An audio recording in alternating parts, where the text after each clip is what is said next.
Hi, my name is Maria. I'm a stay-at-home mom. I'm 29 years old.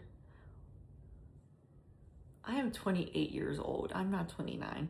I am 28 years old and I have 8 kids, making me and my husband a family of 10. And I'm going to tell you guys how we became a family of 10 because I know people hear 8 kids and think, oh my gosh, how do you afford them? And then all these like nasty, rude things. And I just want to put it out there and show you guys like that is not the case for everybody. Where do I even start, to be honest with you guys? Came a family of 10 kind of like overnight per se. So let's start from the beginning. I met my kids' mom, Nani, back in 2018. We worked together at an assisted living and we kind of just became best friends. We kind of just clicked with each other. So she worked the 7 to 3 and I worked the 11 to 7. So she came in to relieve me 99% of the time. One day she just brought her kids to work. She literally brought her kids to work. And I was like, girl, what is going on? Like, why do you have your kids here? And she kind of just told me the story, whatever, blah, blah, blah, blah, blah.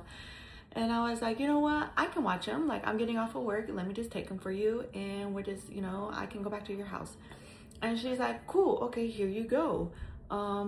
Literally, that's how we became friends. Like, that's literally how we became best friends. I watched her kids for her any chance that I got.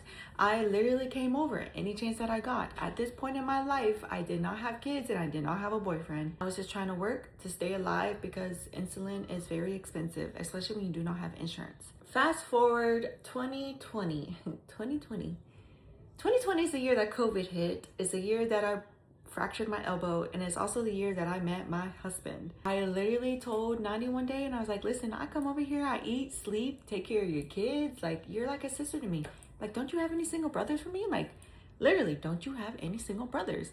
And she was like, absolutely I do. I have one single brother left, but he's not ready to settle down.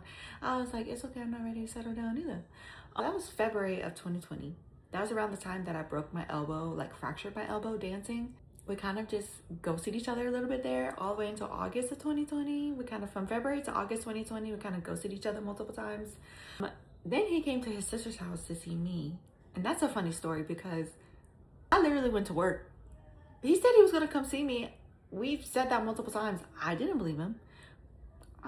Listen, I got to make my money. I got to make my money. So that's exactly what I did. I went and I made my money. And as soon as I clocked in for work, she called me. She's like, hey girl, my brother's here. Pretend you're sick. And I was like, nah, you're playing with me. And sure enough, he was there. So I worked my whole shift and then I came back and we hung out. And then we hung out the whole weekend. So that was August of 2020. September of 2020, we already lived together. In October of 2020, we lived in our own place together. And then December of 2020, I was pregnant with our first child, Anna. Anna was going to be born. She was born in September of 2021. When I first met Nani, she only had 3 kids. She didn't have her 6 kids yet. By 2020, she had 5 kids and she had her last child. She always wanted another baby girl and she had her last baby 2021. Anna was born September 2021. Ruby was born September of 2022. And Lena was born, my youngest, my second bio. She was born April of 2023. As of September of 2022, Nani has 6 kids. Nani passed in June of 2024. She was killed by baby daddy over her not wanting anything to do with him anymore. And now he's rotting in prison for the rest of his life, where he belongs for the rest of his life. And that's all I'm going to say about him. She passed in June of 2024. July of 2024, we got her kids. We got all 6 of them, making us a family of 10. And I feel like people kind of don't quite understand it. DCF had to approve our home, commenting about our house and our living situation. We lived in, technically speaking, it was a 2-bedroom, 2-bath, but the patio was enclosed at some point and it turned into a 3rd bedroom. And so we had 3 bedrooms and 2 baths. Had DCF came out did 2 home inspections and approved our house for us to take the kids. So don't understand, because DCF wouldn't allow the kids to live there if the environment was unsafe. Our landlord never raised our rent. Anything broke, anything that we needed, he came over immediately and fixed. As soon as he found out that we were taking the kids' family, they donated a lot of boy clothes, stuffed animals. They bought us stuff. So our landlord is a really good, like, him and his wife are absolutely amazing, and I will always be appreciative of them. We lived there for 3 years, and during those 3 years, we were able to save a lot of money to be able to afford a house. We now live in a 4-bedroom, 2-bath, and I really want to plan on adding on another room and a bathroom. But when we bought the house, a couple months into us owning the house, there's an electrical problem, and that kind of really messed us up. It cost a lot for us to fix it, and we're still paying on it. But anyways, that's not the point.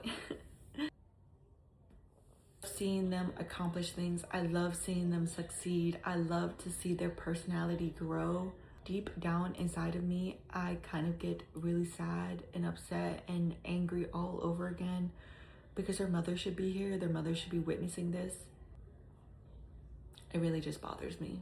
I do plan on going back to school and then going back to work once Angelina is in pre-K, because in the very beginning there was a lot of appointments, a lot of updated records that needed to be done. We had constant visits from DCF. Kids have therapy, still continue to have therapy, and they will always have therapy. I will always advocate for them to go to therapy. That is something that is not something that they can just say they don't want to do it anymore, unless they're like old. But beginning and overwhelming is taking 8 kids out by myself. Like I said, my husband worked a really good job, and I was able to stay home with them, and I'm still able to stay home with them. That being said, I had errands to run, and that means I had to bring all 8 kids with me. Now that I think about it, I don't know why I'm so stressed out about it, because I do it every day now. Like, get in the car, kids, let's go. Do I have to bribe them sometimes? Yes I do. Does it work? No. But that's okay. To go out, they deserve to feel what a family feels like. They deserve to get to experience what kids experience.